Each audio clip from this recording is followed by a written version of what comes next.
एकदन्तम् चतुर्हस्तम् पाशमङ्कुशधारिणम् रदम् च वरदम् हस्तैर्बिभ्राणम् मूषकध्वजम् रक्तम् लम्बोदरम् शूर्पकर्णकम् रक्तवाससम् रक्तगन्धानुलिप्ताङ्गम् रक्तपुष्पैः सुपूजितम् भक्तानुकम्पिनम् देवम् जगत्कारणमच्युतम् आविर्भूतम् च सृष्ट्यादौ प्रकृतेः पुरुषात् परम्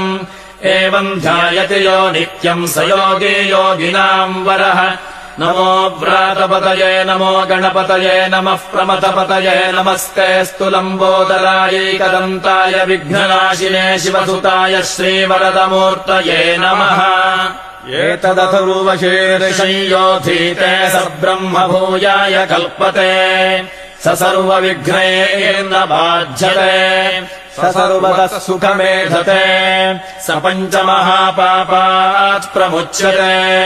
सायमधीयानो दिवसकृतम् पापम् नाशयति